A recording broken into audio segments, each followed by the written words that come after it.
Alors la chaussure, la principale fautive, bon évidemment il n'y a pas qu'elle, il y a aussi des facteurs génétiques qui peuvent intervenir, mais il est vrai que dès le plus jeune âge, le port de chaussures est déjà mal adapté pour les enfants. Savoir qu'un enfant qui commence à marcher a une musculature qui est automatiquement déficiente, puisqu'il faut qu'il la développe. Ses muscles n'ont jamais travaillé, petit à petit il va les développer pour arriver à acquérir un pied d'adulte à 8 ans. Donc une force musculaire, neurologique et proprioceptive, donc intéressante à 8 ans. Et avant ça, on a tendance à lui mettre des chaussures mal adaptées, des tiges montantes, donc des chaussures à tiges qui montent au niveau des chevilles, qui bloquent les chevilles, des soutiens de voûte à l'intérieur qui bloquent le pied. De cette manière, le pied n'est pas mobile et c'est certain, on va dire, l'enfant va avoir une meilleure stabilité, mais dès qu'on va lui enlever les chaussures, la musculature va lâcher et le pied va partir avec. Donc de premier abord, on commence déjà mal dès le plus jeune âge, on soutient trop facilement le pied des enfants et on va freiner le développement musculaire. Mais bon, si le développement est retardé et qu'il peut devenir irréversible et difficile à rattraper, en tout cas par la suite. Alors la chaussure a aussi un effet néfaste par le fait qu'on y porte quasiment tout le temps des talons, elle est constituée de talons en grande majorité. Même les chaussures de sport ont en majorité un petit talon. Et ce talon n'est pas une bonne chose parce qu'il surtravaille le jambier antérieur, un muscle releveur du pied, mais qui est à la fois un muscle inverseur, ce qui favorise au médio-pied un mouvement de varus, une position de varus à force, donc il déforme l'avant-pied en varus. Et il faut aussi savoir que plus on va mettre des talons, plus le mollet va se raccourcir. Et suite à ce raccourcissement, on entraîne par compensation une éversion de l'articulation sous-astragalienne. Donc l'arrière-pied va partir en valgus, va s'éverser, donc entre guillemets c'est l'arrière-pied qui va se mettre en position pour être plus plat, tout simplement parce que le mollet est trop court. Donc la chaussure à talons n'est pas une bonne chose en soi par rapport au bon fonctionnement musculaire et dynamique du pied.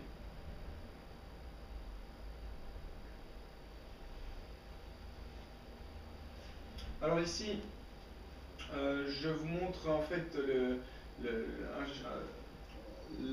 un pied nu et un pied avec chaussure. On va regarder le bras de levier par rapport au point d'impact au sol. On peut constater ici au niveau du point d'impact au talon par rapport à l'axe de la tibio-tarsienne, on a un bras de levier qui est très petit. Et par rapport à l'axe de la sous-astragalienne vue de derrière, il n'y a aucun bras de levier, on est carrément dans la continuité de l'axe. Dès le moment qu'on va y mettre une chaussure, on peut constater qu'on recule automatiquement le point d'impact, le bras de levier est augmenté, ce qui veut dire que le jambier antérieur ici va devoir travailler beaucoup plus, donc c'est le releveur.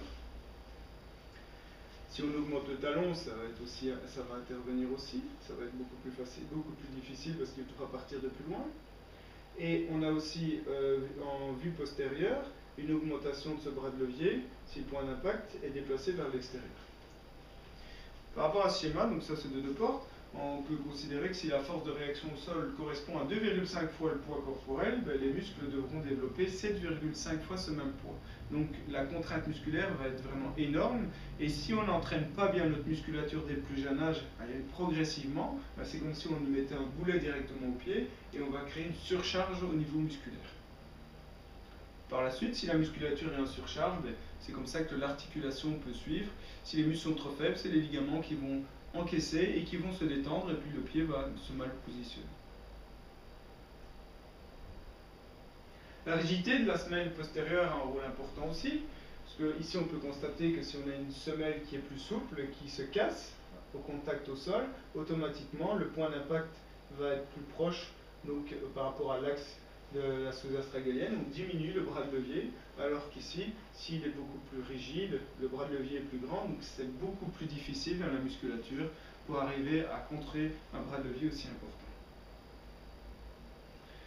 Alors la chaussure idéale, c'est une chaussure plate, avec un contrefort qui doit suffisamment être solide dans le sens que le pied ne doit pas déborder de sa tige, il doit rester face, on va dire, à la semelle, parce que s'il déborde de la semelle, ça il y en a qui me sait marcher à côté de ses pompes, entre guillemets, donc ça va créer une instabilité au niveau du pied, parce que si la moitié du pied sort de la semelle, bon, automatiquement, ça va l'obliger à aller dans une position de vagisation si c'est en interne, ou de varisation si c'est en externe.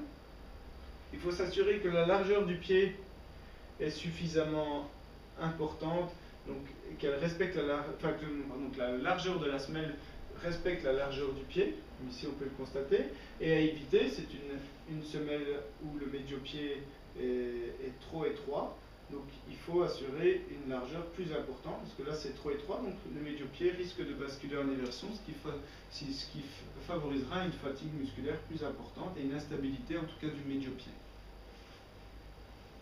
Évidemment fermé au coup de pied à lacet ou à velcro, de manière à ce que le pied soit bien stable, qu'on soit comme dans un chausson, et qu'on n'ait pas à gripper au niveau des orteils pour stabiliser le pied.